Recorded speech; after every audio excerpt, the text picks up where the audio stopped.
네, 3월 13일 월요일 지금은 족바가 시대 시작합니다. 반갑습니다. 예.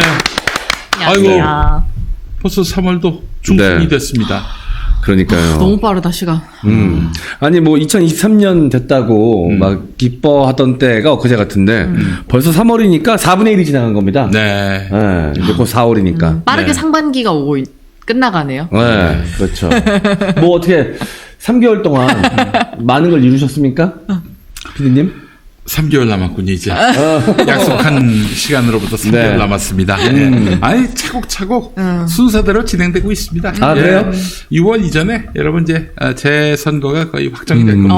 예. 아, 재선거가 아니라 이제 재선거가 아니지 사실 새 대통령 뽑으면은 5년 임기가 또 시작이 되는 네. 거니까. 네. 예. 21대 대통령 선거가 아마 공고되지 않겠는가 하는 생각이 듭니다. 왜냐면 대통령이 그만두면은 네. 그로부터 60일 이내에 대선이 있어야 합니다. 60일? 60일 이내, 2달 안에. 빨리 진행을 해야 되네요. 실제로 그래서 박근혜 박근혜가 3월 10일에 탄핵됐잖아요. 2017년에. 그리고 5월 10일에 대선이 있었지 않습니까? 네. 예. 대통령이 공석이면 안 되죠. 한 달이라도. 그래서 2달 동안에는 이제 말하자면 권한대행이 이제 역할을 하는데. 그 짧은 시간에 시계까지 만드셨던 분. 그렇죠. 네. 명패까지. 명패까지. 아니, 이번에도 또 권한대행 한다는 거 아니야? 이번엔 아니지. 그렇겠죠? 국무총리 한다면 한덕수가. 더 최악인데? 예. 한 이스나만 한 양반이 권한대행을 맡으면 참 그것도 큰일입니다. 그나저나 우리 전당대회 끝나자마자 다시 우리 황교안 네. 형님이 모드로 돌아가셨습니다. 예, 아이고. 네. 언제까지 계속 그러시나? 내가 봤을 때는 이 부방대라고 하더군요. 네. 부정선거 방지 대책위원회 부방대. 부방대. 이게 대단한 그룹이래요. 사실 이들이 똘똘 뭉쳐가지고, 지난번에 그 황교안 후보, 네. 그 후원금 1등으로 만들어 버렸지 않았습니까? 네. 이게 사실 그분들은 진짜 부정선거 때문에 총선에서 졌다고 믿어 의심치 않는 분들이거든요. 이분들의 그 믿음이 갈수록 단단해지고 있습니다. 2년 지났고, 그 네. 사이에 또 보궐선거 대선에서 국민의힘이 이겼음에도 불구하고 이분들의 대우가 흐트러지지 않아요. 그래서 황교안한테 그냥 세게 후원금 쐈는데도 불구하고, 그 황교안이 꼴등을 했음에도 불구하고 그 대우가 흔들리지 않습니다. 그래서 그것도 있대. 네. 부방대 김치. 그게 뭐예요? 그들끼리 이렇게 커뮤니티가 형성돼가지고, 그 안에서 김치를 서로 김치도 이제. 판다는 거야, 김치도. 그 수익은 뭐에 쓰나? 그 이제 부방대 부정선거 운영비에 쓰나? 방지를 위해서 이제 쓰겠지. 부방대 김치도 있대, 부방대 김치도. 황교안 TV에다가 영상 올린 거 혹시 보셨어요?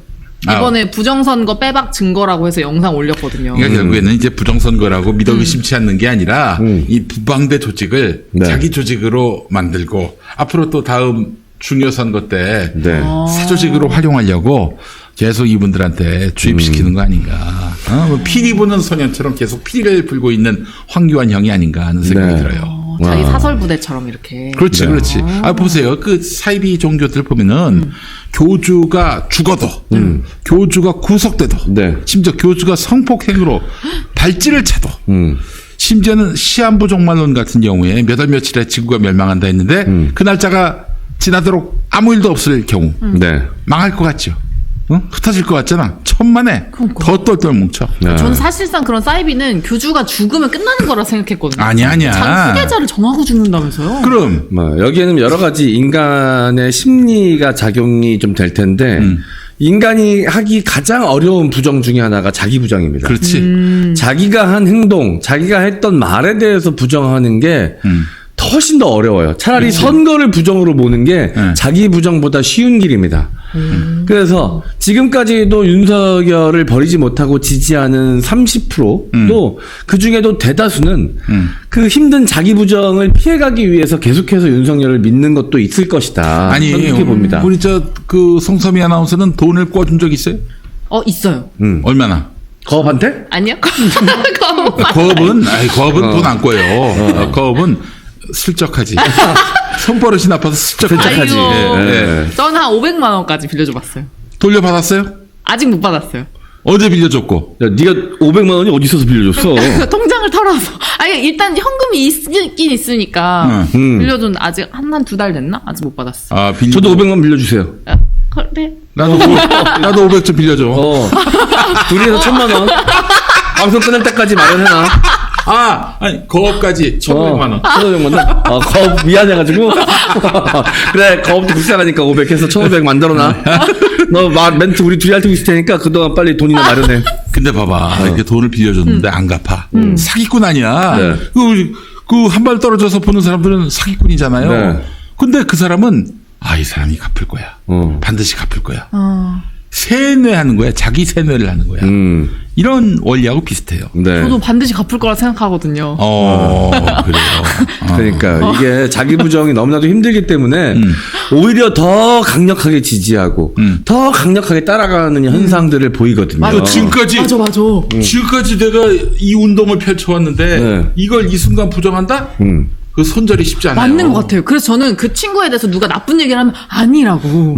그 되게 굉장히 신뢰가 가는 친구라고 제가 거업 옹호를 하고 같은데? 있더라고. 거업 같아. 거업 그래. 같아. 그 오빠 저보다 훨씬 돈이 많기 때문에 김영대? 이제는 좀 힘들어 보이는 사람 다 나오네요. 그 착한 영대형까지도 이제는 네, 갈취범으로.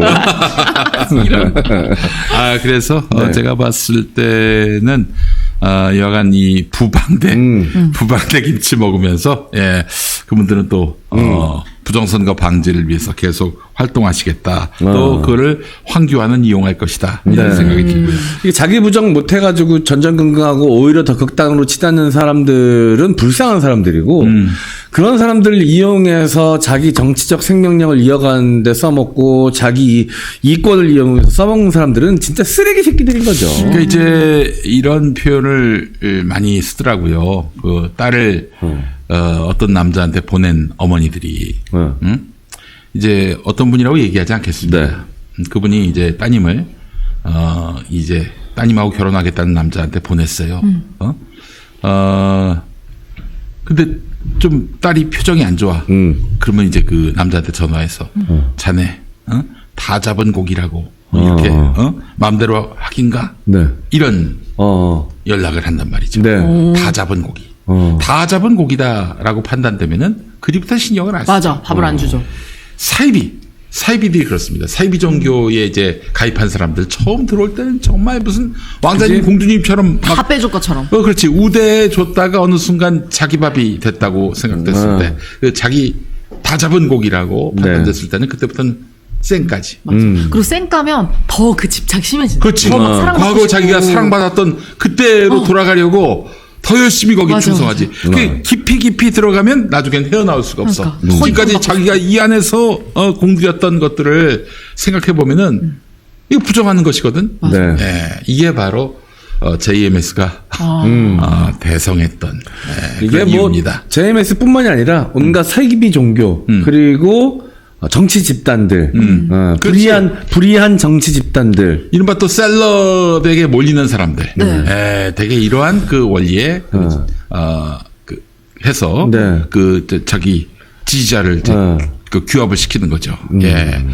이게 그러니까 지금 셀럽들이 자기 팬 관리하는 것이나 뭐 정치인이 자기 지지자 관리하는 것이나 네. 종교인이 자기 신도 관리하는 것이나 다 비슷한 맥락입니다. 네.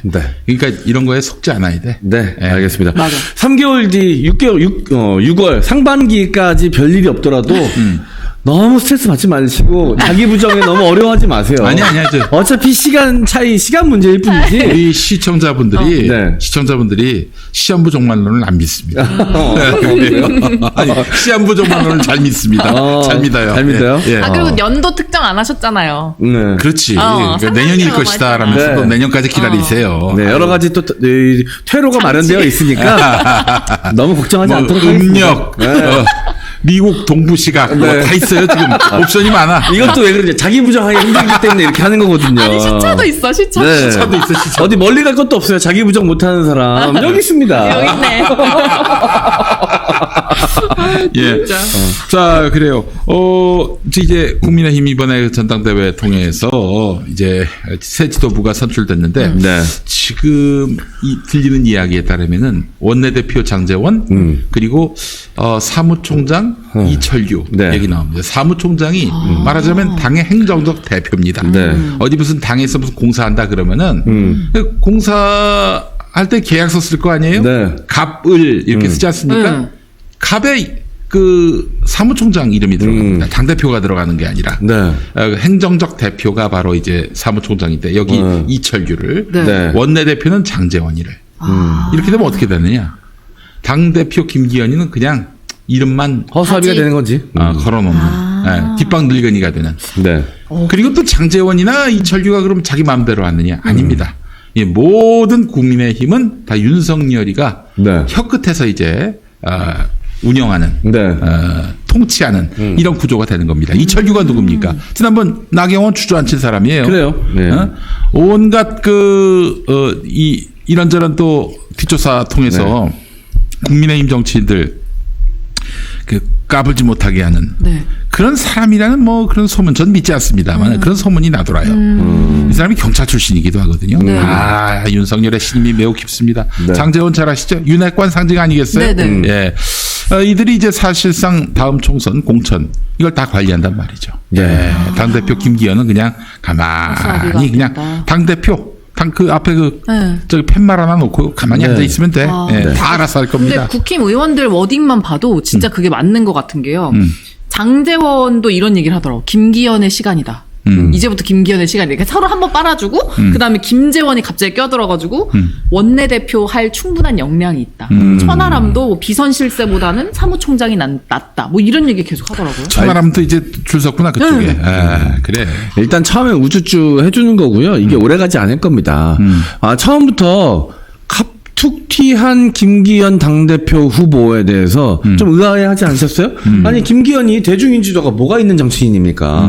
울산에서 저질렀던 고래고기 사건 말고는 인지도가 있을 만한 뭐 윤핵관으로서 좀 알려진 거 말고는 뭐 없었어요. 땅 투기는 나중에 이제 좀 더 불거진 거고. 맞아. 김기현이 대중인지도가 전국 인지도가 전혀 없는 정치인이어서 중앙 정치인이라는 인식조차도 생긴 지 얼마 안 된 사람인데 갑자기 당대표 후보로 그것도 윤핵관의 핵심으로 지목되면서 지금 당대표까지 되지 않았습니까? 이 의도가 무엇일까?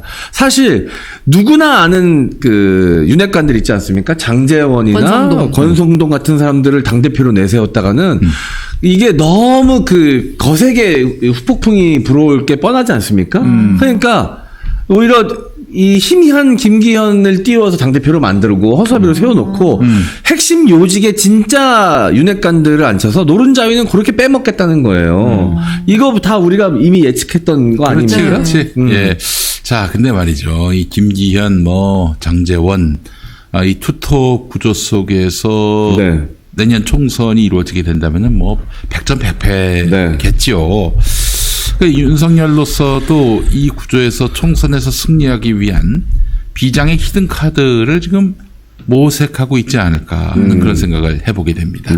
자, 며칠 전에 이제 김종대 의원의 그 칼럼이 한겨레에 실렸는데 이렇게 시작합니다. 아마도 윤석열은 자기 임기 중에 미국과 중국 사이에 전쟁이 있을 것으로 믿는 것 같다.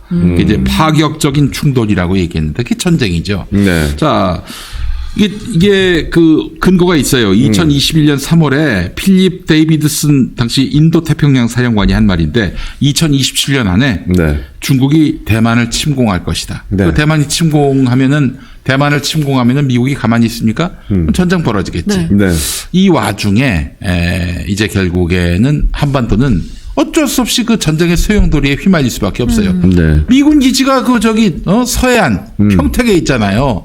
평택 가만두겠습니까? 미군 기지가 있는데 미군이 만약에 대만과의 그 전쟁에서 개입한다면은 평택이 그냥 바로 타격이 된다고요. 타겟이 된다고요. 자, 그래서 지금 2027년 안에 전쟁이 일어난다면 2027년까지가 이제 윤석열의 임기 아니겠습니까? 네, 이 마지막 해죠. 27년에 만약에 전쟁이 진짜로 벌어진다고 하면 본인의 임기 마지막 해에 벌어질 네. 수도 있다. 자, 그래서 이 윤석열은 이런 생각을 하고 있지 않겠는가. 김종대 의원이 추정해봤는데 내 임기 중에 전쟁이 난다고? 그러면 핵미사일로 무장한 북한도 덩달아 도발할 가능성이 커질 것 아니겠는가. 전쟁이 임박했다면 우물쭈물할 것 없이 중국을 버리고 어차피 이길 미국 편에 하루라도 빨리 줄 서는 것이 상책이다. 그래서 일본의 고개를 숙이고 한미일 집단 안보 체제를 구축하고 대만과 남중국해에서 중국 위협에 대한 한미일 세 나라 공동 계획을 수립하고 그리고 성주의 사드 레이더를 일본의 레이더와 연동시킨 미사일 방어 체제 MD라고 하죠. 네. 이걸 구축하고 우크라이나의 무기를 지원해야 하지 않겠는가. 우크라이나가 지금 포탄이 모자란다고 네. 한국에다가 좀 달라고 하는 거예요. 한국에서 만약 준다면은 러시아 푸틴이 어떻게 나오겠어요? 난리 나죠. 들고 일어나지. 그렇지. 지금 만약에 또 이제 한미일 군사 훈련을 통해서 중국에게 위협을 네. 가한다면은 성주의 그 정보를 일본과 공유한다면, 미국과 공유한다면 어떻게 되겠어? 우리도 타겟이 되는 거예요, 한마디로. 네. 어쨌든 그렇다면 우리가 지금 미국 편을 들어야 되지 않겠는가라고 윤석열이 생각하고 있다는 거야. 여러분 한번 생각해 봅시다. 그럼 우리 전쟁을 하게 되는 거예요.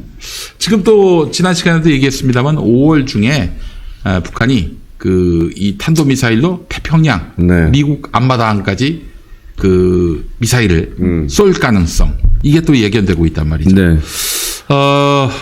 우리가 윤석열 정권을 바로 알아야 될 것이 이 정권은요 분쟁으로 갈등으로 분열로 유지하는 정권입니다. 네. 그런 생각 안 해보셨습니까? 네네, 맞습니다. 아니, 뭐, 발전적이고 국민의 미래를 위해서 내놓은 우리가 기억할 만한 정책이 뭐가 있습니까? 단 한 없어. 개라도 있습니까? 중국하고 적대적 관계를 맺었죠. 네. 그리고 러시아와도 지금 적대적이죠. 이란도 적 만들었죠. 그렇죠. 이란도 그렇고 북한은 말할 것도 없고요. 네.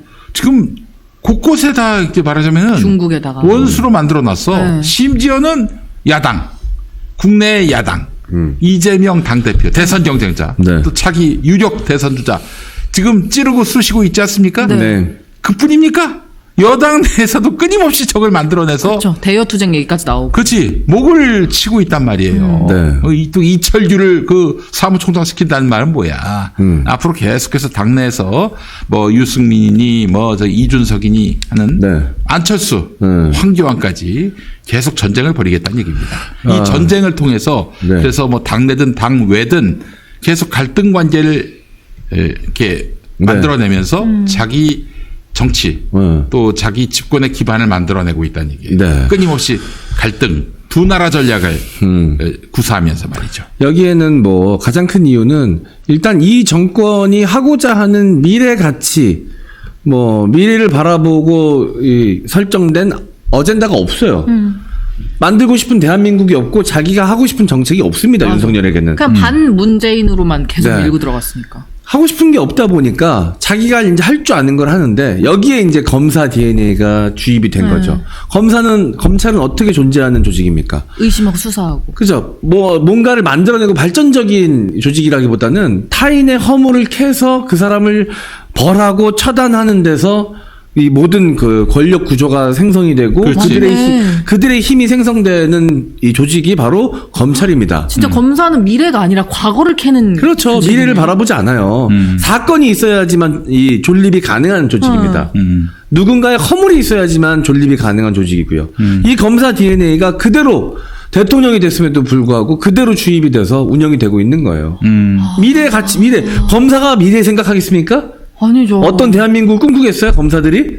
지금 나에게 할당된 이 사건, 빨리 이거 피고 형량 때려가지고 넣을 생각만 하고. 감옥 쳐넣는 게 검사의 최대 목적이에요. 대한민국의 미래를 뭘 꿈꾸겠습니까? 그러니까 이제 그 검사들이 무슨 직업이냐라고 물어본다면은 사람을 죄인으로 만들어서 처벌하는 거예요. 네. 그게 그들이 하는 일이야. 네. 그들의 그 직업이야, 그게. 그게 이제 정치의 영역으로 왔단 말이죠. 끊임없이 누군가를 죄인으로 만들고 누군가를 처벌하고 그렇게 해서 적으로 만들고. 이로써 통치 기반을 마련하는 세력이란 말이죠. 그 전쟁은 이들에게 숙명이자 이게 뭐 제국주의하고 비슷하거든. 네. 제국이 어떻게 운영됩니까? 제국이 운영되는 원리는 이거예요. 끊임없이 정복 전쟁을 벌여가지고 그렇게 해서 이김으로써 영토를 확장함으로써 그 내부에 있는 사람들한테 감히 반란을 꿈꾸지 못하게 만들면서 군사력은 군사력대로 계속 증강시키고 이거거든요. 검찰 정권의 숙명이 그렇습니다. 네, 검찰이 언제 뭐 국민들에게 뭐 선의를 갖고 이분들 잘 먹고 잘 살게 해줘야 되겠다. 네. 이런 마음을 먹었습니까? 국민을 지키는 용도가 아니라 위협하는 용도인 것 같아요. 자, 그렇기 때문에 제가 뭐 좀 서설이 길었는데 윤석열이는 이제 틀림없이 이 집권 기간 동안에 전쟁을 만들어낼 겁니다. 전쟁을 만들어낼 거예요. 그래서 저는 뭐 북한 상대로 해서 국지전을 획책할 것이라고 생각을 하고요. 그렇다면은 우리 이 방송 시청하시는 분들 중에 자녀를 군에 보내야겠다라고 마음 먹으시는 분들 좀만 기다리세요. 상반기까지만. 여기 전쟁하겠다는 놈한테 그 아들을 맡긴다는 건 그게 좀 불이수 아닙니까? 지금 이미 군대 자녀를 보내신 부모님들이 그분들은 진짜 뭐 많으시더라고요. 어떻게 하겠어요. 뭐 저는 뭐 타령하라고 할 수는 없는 것이고. 무섭대요.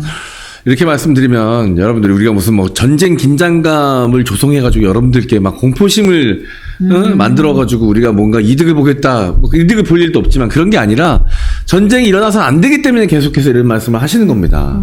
한반도에 전쟁은 있을 수 없습니다. 한반도에서 전쟁이 벌어지는 순간 그냥 공멸이에요, 공멸. 그 한동훈이가 이 펠로폰네소스 전쟁. 이 책을 들고 나갔잖아요. 이 펠로폰네소스 전쟁사가 뭐냐면은 그리스와 아테네와 그 스파르타 사이의 전쟁.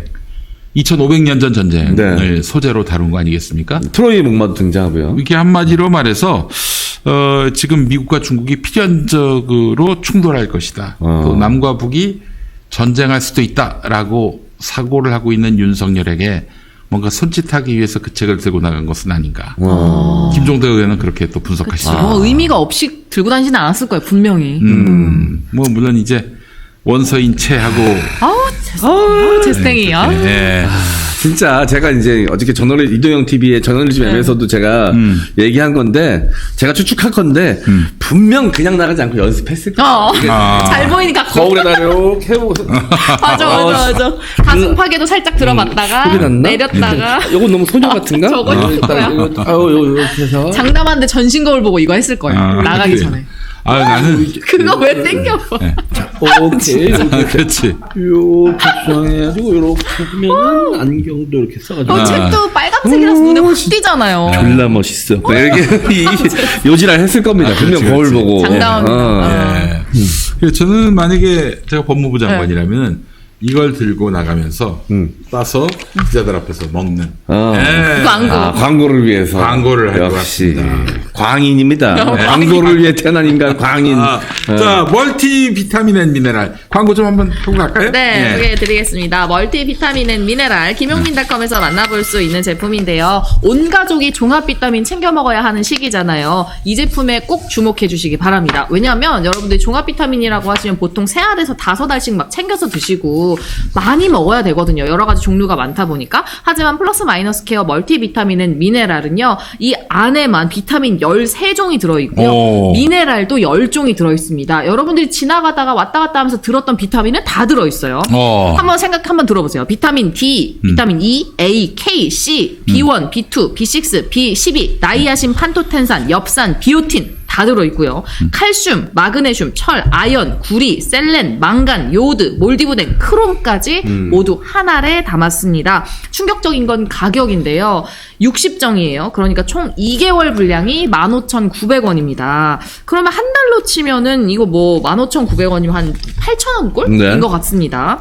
자, 8,000원 꼴에 배송비 무료로 만나보실 수 있는 종합 비타민. 이제는 뭐 가격, 성분, 브랜드 걱정하지 마시고요. 플러스 마이너스 케어의 멀티 비타민은 미네랄 하루 한 알로 챙겨 드시기 바랍니다. 정말 좋아요. 이거 비타민 뭐 세상에 있는 모든 비타민을 다 경험해 보신 분이 계세요. 네. 우리 저 민네스터 장로님하고. 네.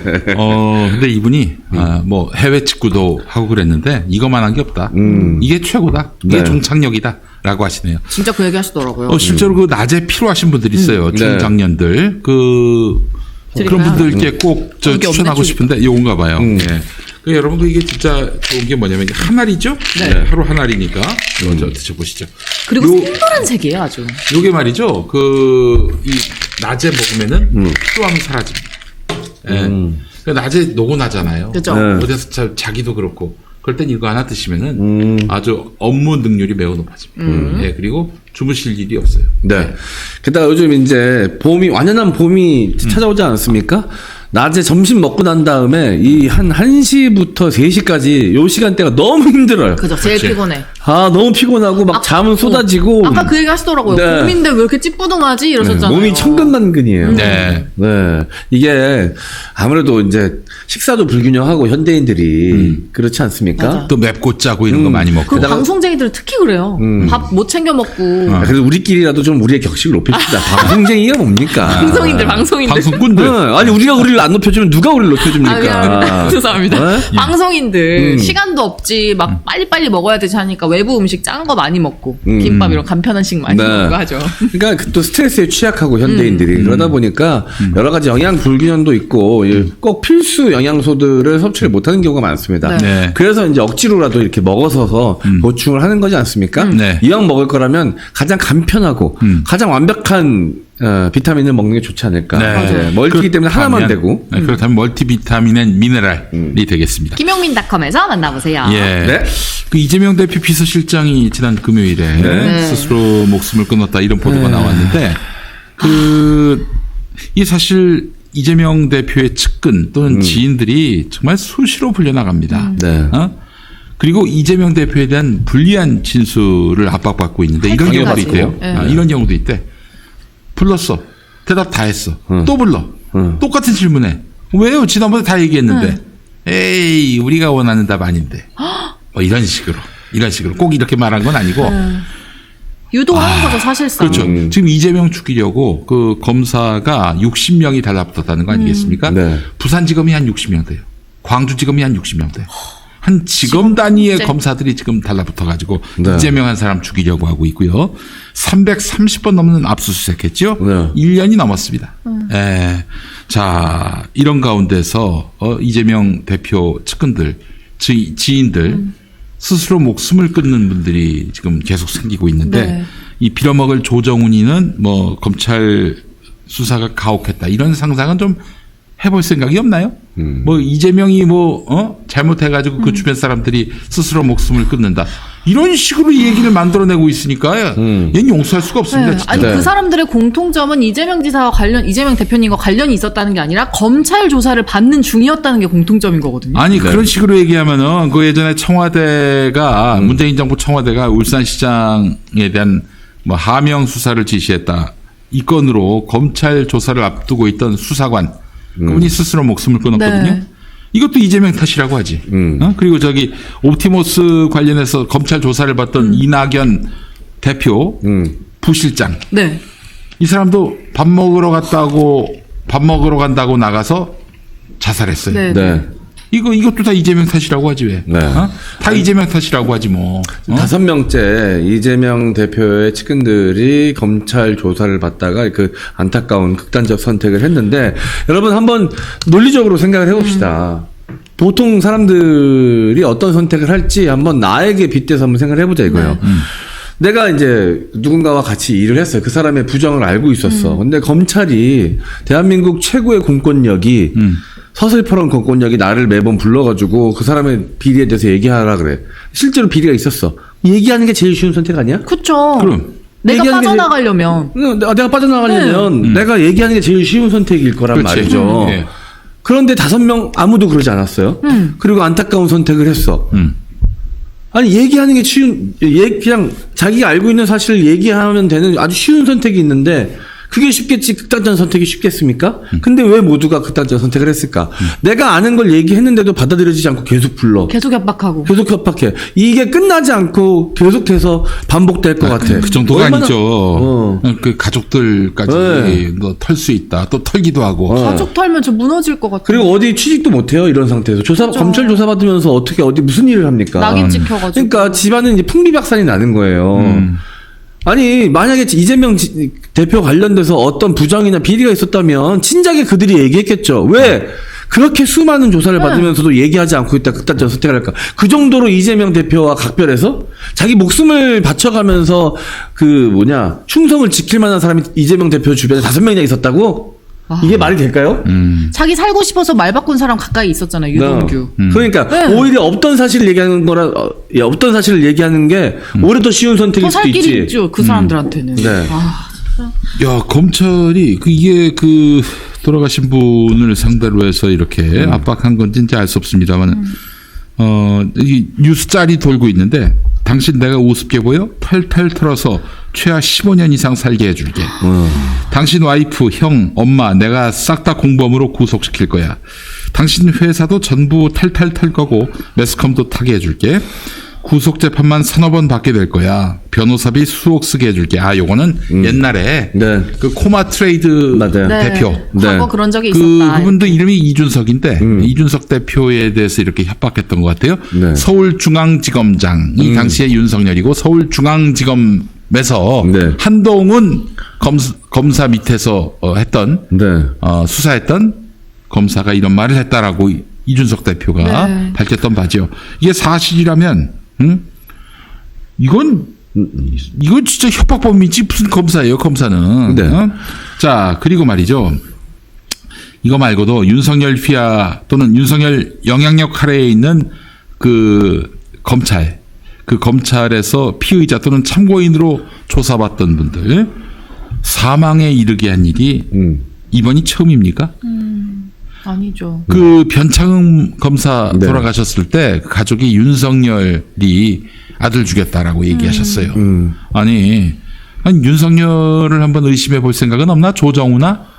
야, 너 태세 전환 너무 심하다. 적당히 해야지 말이야. 아니 정권 바뀌었다고 이렇게 태세 전환을 해? 민주당 지지자들 표 받아가지고 그렇게 대놓고는 아니 뭐 물론 잘못했으면 비난할 수 있는데 이재명의 잘못에 대해서 너 한번 10분 이상 얘기해봐. 무슨 혐의로 이재명이 지금 구속영장 심사를 받아야 된다는 입장이야?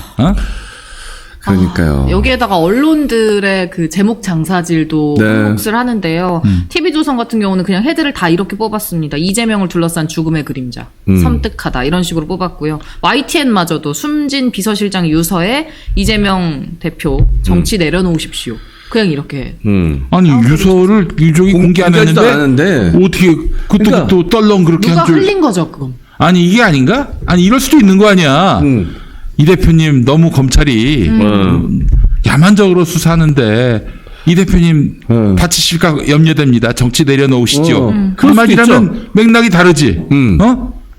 이 대표님 다 걸렸습니다. 당신 정치 내려놓으세요. 이렇게 사람들이 해석하게끔 네. 떨렁 그 한 줄 누가 줬어? 야 기레기들아 한번 얘기해봐라. 그거 누가 줬냐? 아이고 진짜. 그러니까 이게 말이 문맥상의 의미라는 게 분명히 있는 건데 그리고 실제로 그런 말이 있었는지 없었는지도 알 수 없어요. 왜냐하면 유가족이 유서 공개를 거부하고 있기 때문에 그 누구도 알 수 없습니다. 네. 근데 어디서 흘려들은 정보인지 모르겠지만 마치 기정사실인 것처럼 기사 제목에다 달아가지고 지금 조중동이 신이 났더라고. 너무 웃긴 게요. 정작 그 유서에 적힌 말 중에 공개된 것은 이 내용입니다. 나는 일만 열심히 했을 뿐인데 검찰 수사 대상이 돼 억울하다. 이게 오히려 공개된 유서 내용인데 억울한 일 당하셨다면은 이게 검찰이 무리하게 수사했다는 얘기예요. 그렇죠. 네. 검찰 수사가 억울했다는 건데 지금 그거에 대한 지적은 없이 예. 유족이 공개도 하지 않은 유서를 가지고 계속 헤드를 뽑고 있습니다. 아유 정말 참 이건 거의 이 깡패 새끼들이 지금 집권했다고 볼 수밖에 없는 거고요. 이 깡패를 반드시 소탕시켜야 하는 것이 우리의 역사적 소명이 됐습니다. 제가 지난 일요일 네. 이제 스픽스에 나가서 한 말인데 문재인 대통령이 이 부분에 대해서 한마디 좀 하셔야 되지 않을까. 나하고 상관없는 이야기일 수 있겠습니까? 검찰개혁. 검찰개혁이 그 문재인 정부의 핵심 과제 아니었습니까? 네. 검찰개혁 안 된 정도가 아니라 아예 검찰이 집권을 해버렸어요. 그리고 모든 개혁을 다 무위로 돌려버렸고 심지어는 본인을 대통령으로 만들어준 민주당의 현 당대표. 일종의 후계자라고 말할 수 있겠죠. 네. 그 당대표도 지금 구속영장이 청구돼가지고 감옥 갈지 말지 지금 그 교도소 담장 위를 걷고 있단 말이에요. 이때 우리 문 대통령이 가만히 계시면 안 되죠. 최측근 검찰개혁을 위해 세웠던 그 최측근 조국은 저렇게 만신창이가 돼가지고 조국이야말로 또 구속위기에 놓였고 이 상황에서 지금 감자나 심으시면 안 될 일이라고 저는 생각하고 이제 좀 입을 여셔서 이런 야만적인 깡패 새끼들한테 한마디 좀 해주셔야 될 상황이 아닌가 하는 그런 생각을 해봤습니다. 이 와중에 유동규도 또 난리네요. 유동규가 또 전 비서실장 사망이 이재명 책임이라고 또 인터뷰를 했습니다. 네. 자, 지금 이 정권은요, 지금 사실 뭐 이것만이 아니라 미국 반도체법. 네. 이와 관련해서 거의 손을 놓고 있다가 이 네. 진짜 엄청난 사태가 발발하니까 이제 드디어 황급히 대응에 나섰습니다. 불과 몇 주 전만 해도 기업이 알아서 할 일이다라고 네. 했습니다. 네. 반도체 기업 우리나라에 대표적으로 두 개 뭐가 있습니까? 하이닉스와 삼성전자가 있죠. SK. 그렇죠. SK 하이닉스와 삼성전자가 되겠는데 미국에서 반도체 투자 보조금을 주겠다. 그러니까 너희들 우리가 요구하는 거 네. 받아들여라. 미국이 이런 제안을 했습니다. 네. 51조 5천억을 받으려면은 네. 그 무엇을 대가로 내놓아야 하느냐? 삼성과 SK 하이닉스가 반도체 생산 시설을 공개해야 합니다. 뭐 그러니까 노하우죠, 노하우. 기술력을 그대로 공개하라는 뺏어가겠다는 거예요, 미국에서. 그렇지, 기술력을 이제 가로채겠다는 것이고요. 초과 이윤을 공유한다. 돈 벌면 내놓으라 이거죠. 기술 내놔 돈 내놔. 근데 말이죠, 그 초과 이윤을 공유한다. 이거는 뭐냐면은, 사실상, 기대 이상으로 수익이 나면은, 토해내라, 이런 거 얘기 아니에요. 그러니까, 미국이 지금, 삼성이나 하이닉스를 소장농으로 쓰겠다는 거예요, 소장농으로. 그렇지. 그동안은 사실 여러 나라가 분업을 했습니다. 네. 분업한 거를 이제, 말하자면은 미국이 거의 독식하겠다, 이런 얘기인 네. 건데, 네. 자, 거기 또 하나가 중국 반도체 투자 제한입니다. 이거 아주 심각해요. 이 중국 생산 시설에서 전체 반도체의 30에서 40%를 생산하는 회사가 바로 삼성입니다. 근데 앞으로 중국에서 만들거나 또 중국에 팔거나 안 돼. 야, 그러면 불이익 있어. 미국이 이렇게 엄포를 놓고 있는 겁니다. 자, 이렇게 되면은 SK 하이닉스 역시 큰 부담을 지게 되는 건데요. 지금은 1년을 유예받은 상황인데 다시 1년 이상의 유예를 받을 수 있을까요? 불가능할 겁니다. 자, 그렇다고 그럼 미국의 반도체 투자 보조금 안 받겠습니다. 이러면 어떡하느냐? 이러면은 이거는 미국 중심의 반도체 공급망에서 퇴출되는 거예요. 네. 망하는 겁니다. 한마디로 얘기해서. 예, 그래서 야, 너 중국이야 미국이야 선택해. 그럼 결국 미국을 선택할 수밖에 없어요. 이런 상황인데 그래서 그동안 정부는 이것과 관련해서 삼성이나 SK 하이닉스 아무리 그 로비력이 있다 하더라도 네. 자기들의 그 로비력, 일개 기업의 로비력으로 뭐 할 수 있으면 얼마나 하겠어요. 정부한테 좀 도와달라고 그랬는데 수주 전에 정부가 기업이 알아서 할 일이다라고 했단 말이죠. 네. 근데 이제 이 상황이 너무 심각하니까 통상교섭본부장이 미국 정책 상당히 문제될 수 있다. 이러면서 뒤늦게 나섰어요. 네. 뒤늦게. 근데 그 지난번에 반도체 이 보조금법 말고 그 이전에 뭐가 있었습니까? 인플레 방지법이 있었잖아요. IRA. 그때도 이미 그 주미 대사관이라든지 국정원에서 보고가 다 올라갔는데 용화대에서 쌩 깠다가 깠죠. 그래서 결국에 중요한지도 몰랐던 것 같아. 한국 전기자동차 그 업체들이 타격을 입었습니다. 네. 정권이 무지하고 무능해서. 지금 이 반도체마저도 이렇게 된다면은 와, 이거 어떡합니까? 아니, 다 아실 거예요. 우리나라가 사실 어떻게 먹고 살았습니까? 자원이 거의 없다시피 한, 게다가 땅덩이도 너무나도 좁기 때문에 우리나라는 첨단 제조업으로 먹고 살았어요. 과거 이제 조선도 있었지만 조선은 중국에 이제 많이 뺏겼고, 그래서 반도체하고 자동차였습니다. 다들 아시다시피 우리 먹거리예요 이게. 한국의 그 수출에 반도체가 차지하는 비율이 얼마나 되는 줄 아십니까? 한 40% 되지 않을까? 20%. 20% 돼요. 너무 20%. 크게 20%면 5분의 1이야. 5분의 네, 1. 그것도 엄청 반도체로 큰 거죠. 우리가 5분의 1을 먹고 살아요. 네. 근데 이 타격을 입게 된다면은 지금 중국 시장도 사실상 지금 막혀가지고 네. 작년 5월 이후로 계속 내리막이야. 다 마이너스야. 5월 이후로. 아니 집권하자마자 마이너스야. 네. 어? 아니 문화 콘텐츠에 대해서 많이 얘기하시는데 문화 콘텐츠 물론 대박친 작품이 있죠. 오징어 게임 네. 그리고 뭐 기생충이라든지 뭐 넷플릭스에서 공개되는 대한민국에서 만들어진 작품들이 전 세계적으로 인기를 좀 끌고 있지만 그 몇 작품 외에는 좀 전무해요.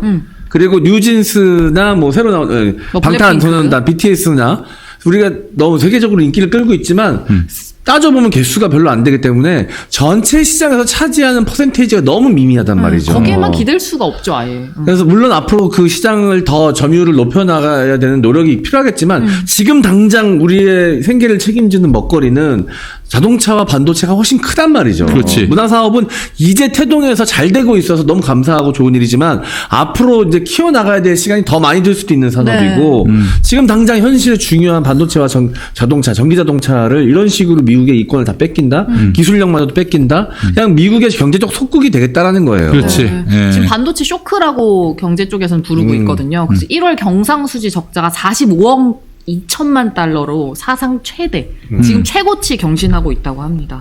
역대 최악의 상태. 네. 아유, 참. 이게 무능하기 짝이 없는, 네. 그리고 그 무심하기 짝이 없는, 이런 정권에게 우리의 그 미래와 운명을 건다는 것 자체가 위험합니다. 그 무능하면 차라리 착하기라도 합니다. 통상은. 근데 얘네들은 지금 전쟁까지 하려고 그래요. 야, 우리가 이렇게 망할 수야 있겠습니까? 여러분, 이 더 큰 전쟁을 막기 위해서 작은 전쟁 벌여야 합니다. 네. 윤석열을 타도하는 전쟁 회피하지 맙시다. 그 얘기를 우리가 꼭 여러분들께 드리고 싶었습니다. 네. 광고 갈까요? 네, 첫 번째 광고부터 만나보겠습니다. 자, 솔티 크리미 클렌징 폼 소개해드리겠습니다. 오, 아이고. 감사합니다. 예. 지금 1+1으로 진행 중인 솔티 크리미 클렌징 폼입니다. 보통 우리가 클렌징 폼이라고 하면 이렇게 짜서 쓰는 제품들 많이 생각하시잖아요. 이 제품은 거품형이기 때문에 버블 클렌징 폼이라고 보통 이야기를 많이 하거든요. 굉장히 크림처럼 부드러워서 솔티 네. 크림입니다.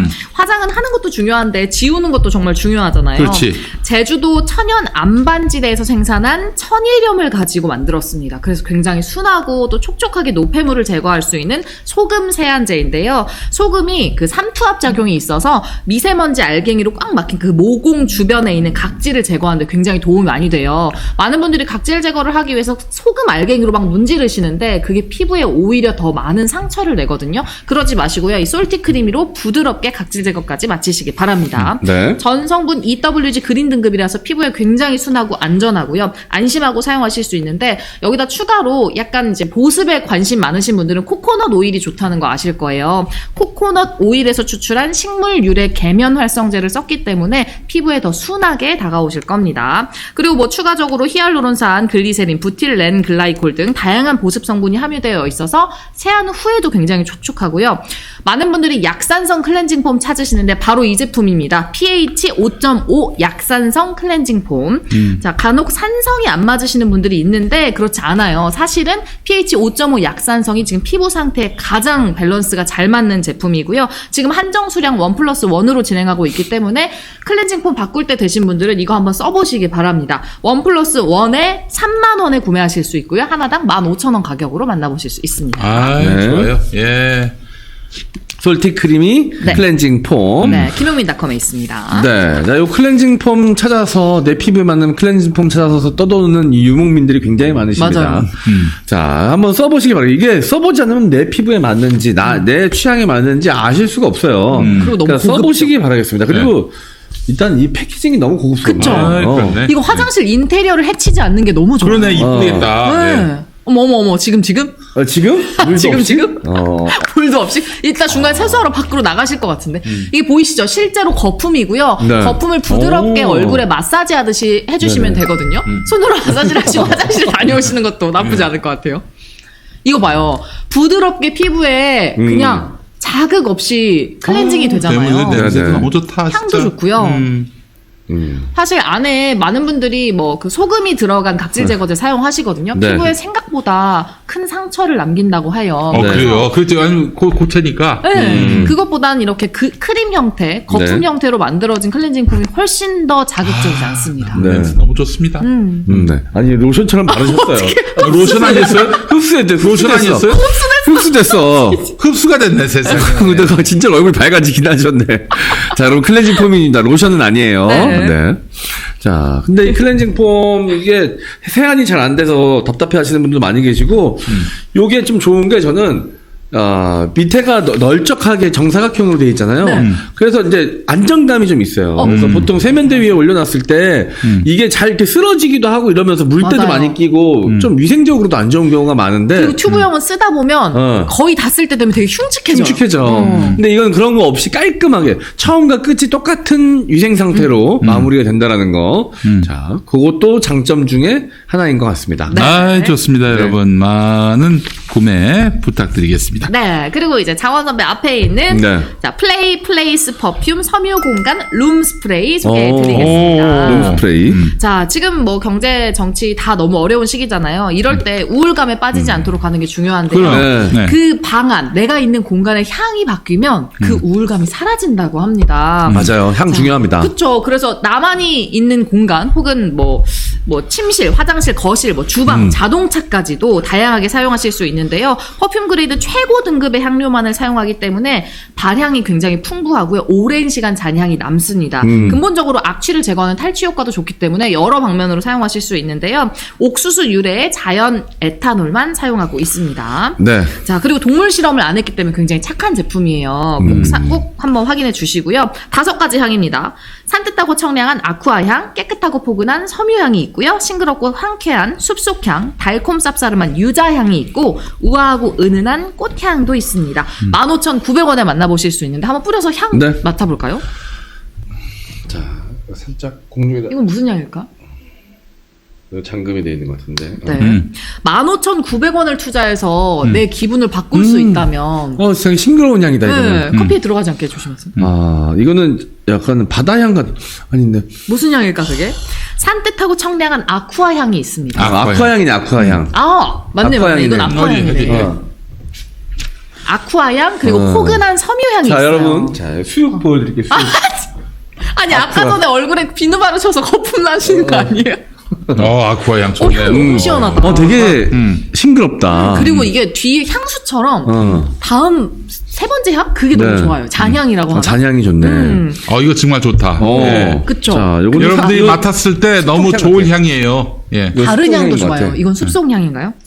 예. 싱그럽고 상쾌한 숲속 향도 있습니다. 음. 이거 약간 피톤치드 느낌도 좀 나면서 약간 풀향이 나는 그런 느낌이에요. 이건 자기 전에 침실에 뿌려주시면 그러네. 굉장히 기분 좋게 좋네. 잘것 피터치드. 같아요. 맞아. 그쵸? 예, 이게 바로 그 소나무 숲을 걸을 때.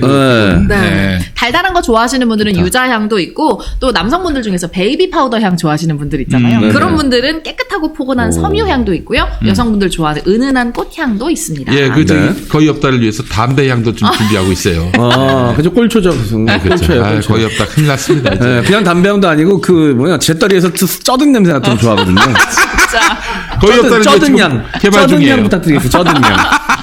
거의 없다 향으로 만들어주세요. 예. 15,900원에 김영민닷컴에서 만나보세요. 예. 네. 자, 오늘 미디어 실업 함께하고요. 잠시 후에 네. 이상민을 이겨라에서 다시 오겠습니다.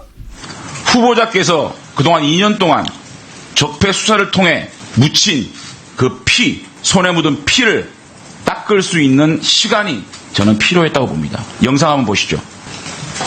변창훈 검사의 영정사진이 장례식장 밖으로 모습을 드러냅니다. 변 검사의 모친은 화장터로 떠나기 위해 차량에 올랐다가 다시 내려 취재진을 향해 억울하다고 호소했습니다. 이런 차는 나를 위해서는 다 누르가 죽이고 나 누르가면 내가 예쁜 죽이게 내 죽이노 윤석열은 살인자다. 고 변창훈 검사 부인은 메시지에 윤 지검장에게 묻고 싶습니다. 국정원 내부 문건이 실제 가정에 있다고 생각하여 압수수색 준치도 다르지 않고 이른 아침에 아이들 앞에서 집을 뒤졌는지, 고 고 변창훈 검사 부인의 언론 인터뷰입니다. 윤지검장 정말 잔인한 사람입니다.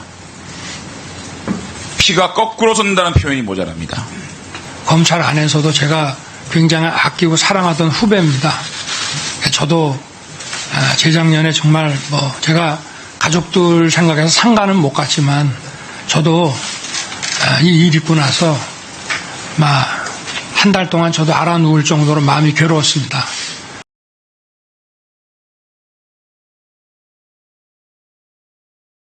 법리와 증거에 기반해서 제가 일을 처리했는데 이것에 대해서 제가 검사로서의 한 일에 대해서 사과를 한다는 것은 그거는 맞지 않고요. 예, 됐습니다. 법리와 증거로 했다고 하시는데 그 대부분 사건은 직권남용 사건입니다. 법리와 증거로 수사했는데 5명이 자살이나 합니까? 얼마나 포악하게 수사를 하셨으면 그 5명이 자살을 했을까요? 저는 그렇게 많은 분들이 저희 그 사건하고 관련해서 그런 극단적인 선택을 한 것은 아니라고 저는 생각하는데요. 알겠습니다. 네.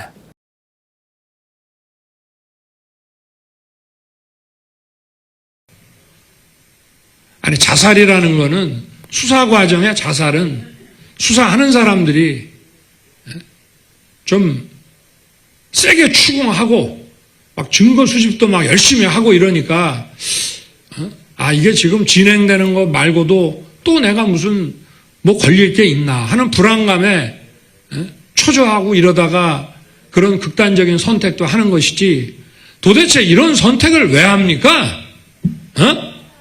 누가 압박을 한 겁니까? 도대체 이 사람들 왜 극단 선택을 한 겁니까?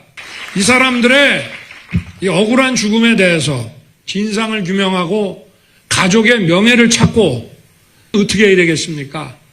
윤석열은 살인자다! 윤석열은 살인자다! 윤석열은 살인자다! 네, 미디어 실업 보고 오셨습니다. 네. 자, 이 미디어 실업도 보고 싶으신 분들은 다시 한번 말씀드리지만 저희 평화나무 유튜브 채널 찾아가시면 다시 한번 감상하실 수 있고요. 네. 잊지 마시고 꼭 한번 다시 봐주시면 맞아요. 감사하겠습니다. 미디어 실업이 저희 본방보다 인기가 많다는 얘기가 있어요. 사실 우리가 미디어 실업에 좀 얹혀가는 느낌이 없잖아 있지. 인기가 좋거든요. 자, 우리 미디어 실업을 위한 위에 악세사리 같은 느낌이에요. 하지만 이 코너는 다릅니다.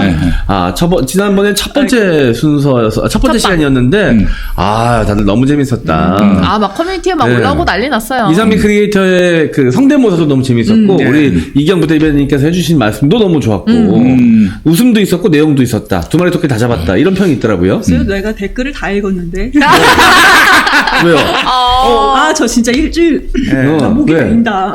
왜 상처 받으셨어요? 나 너무 힘들었어요. 일주일 내내 왜요? 상처받았어요. 진짜 저 일주일 동안 방송을 보면 정말 다 울을 못 드렸어요. 댓글에 칭찬하고 네. 뭐 이렇게 응원해 주신 분들 많았는데 네. 이경 검증해봐야 된다. 뭘 이경도 수박일 수 있다. 그거는 이제 이게 무슨 잠재적 그 얘기를 왜 수박론도 아니고. 이게 너무 웃겨. 진짜 이거 잠재적 수박론이에요? 뭐야? 이경 뒤에 누가 있는지 봐야 된다.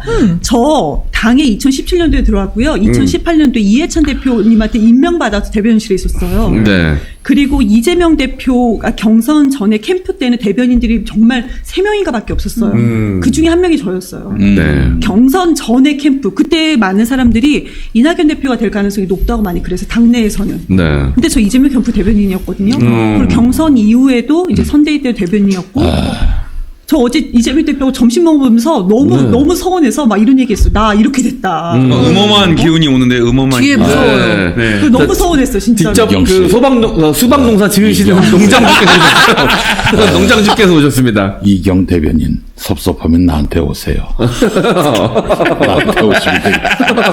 그래서 제가 대변인실에 계속 있었다가 네. 한 번 대변인실에 나간 적이 있어요. 그때가 언제였냐면 이낙연 대표가 대표로 있을 때 그때는 제가 대변인실에서 스스로 거기 안 있겠다고 나온 겁니다. 네. 이경 씨. 내가 싫습니까? 싫진 않은데 좋진 않죠. 대표의 대변인실에 있으면서 대선 캠프 때 저는 이분을 지지할 마음이 없으니까 그래서 저는 안 있겠다. 그래서 나와서 그때 당시에 저는 홍보소통위원회 부위원장으로 있었어요. 그러니까 뚝 떨어져 있었죠. 그런데 저한테 별말 안 해요. 그리고 저 솔직히 이거 우리 지지자분들 당빠또가 만들어준 게 보이시나요? 보이나요? 뭐예요? 이재명 대표 사진 이렇게 가지고 다니는 사람이에요. 이재명 대표님이에요? 네, 좀 잘생겼죠. 스티브 잡스처럼 나왔어요.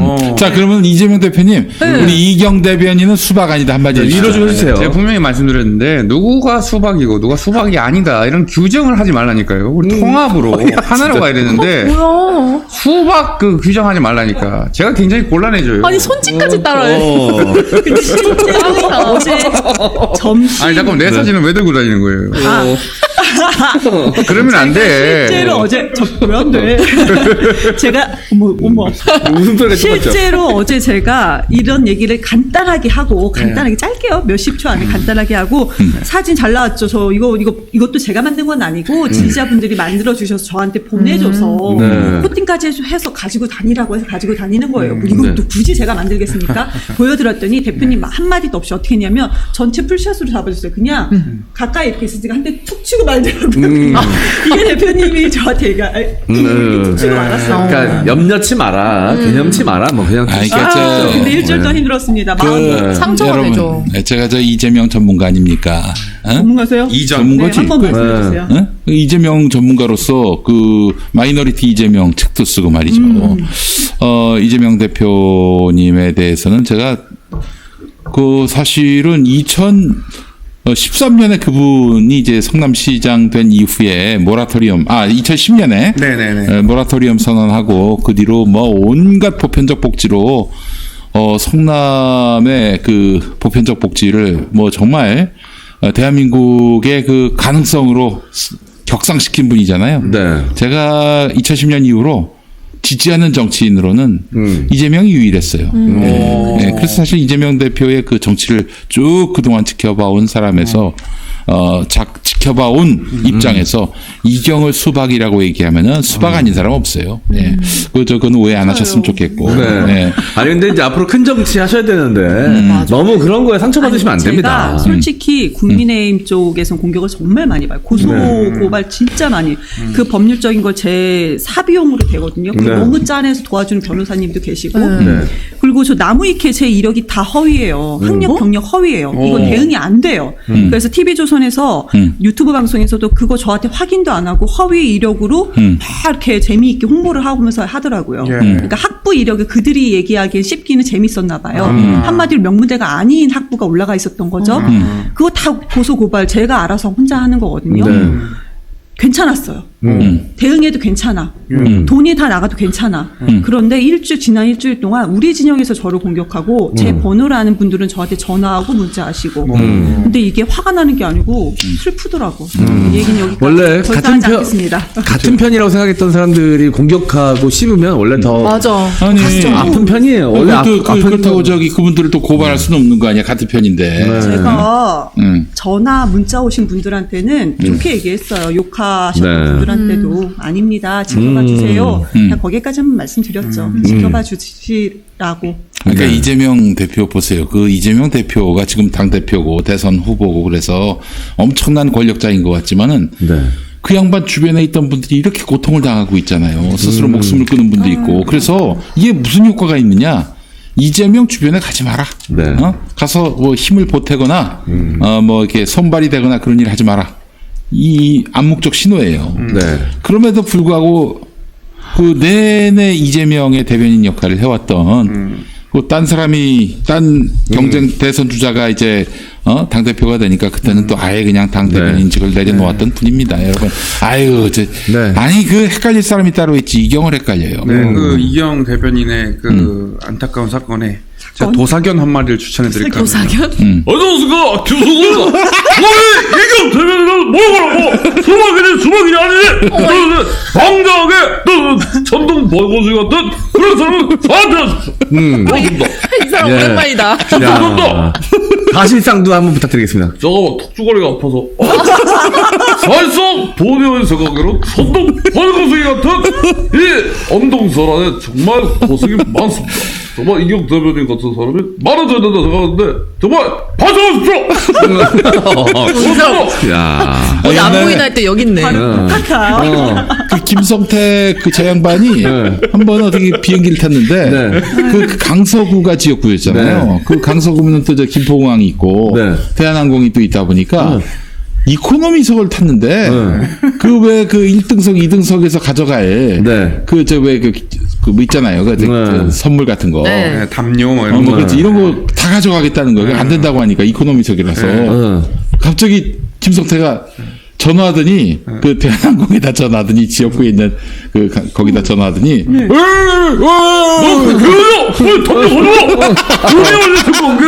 담요가 꼭 필요하다고 생각하는데 왜 안 줍니까?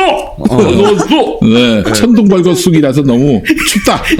담요를 달라. 그래서 가져갔어 그래서. 맞다. 아, 근데 오랜만에 혼수성태 뵈니까 반갑네요. 야. 요즘 뭐하고 계시는지 참, 그죠. 뭐 그동안 이게 몰랐는데. 이게 다 지금 뒤집어져 있거든요. 궁금한 사람들이 좀 많아요. 언제 나오나 기대되는 사람들이 많습니다. 아, 근데 보니까 조절을 좀 하시는 게, 저는 성대모사를 또 아무리 똑같아도 계속 듣다 보면 좀 물릴 수 있잖아요. 보니까 이게 살라미 전법으로 몇 명 남겨두시네. 한 번에 다 공개하지 않네. 성대모사계 빕습니다. 조금씩. 네네네. 야, 그러네. 저희가 그 코스 요리네. 계속해서 조금씩. 그만큼씩만 계속 주네. 수명이 길어. 그래서. 감질나게. 네네네.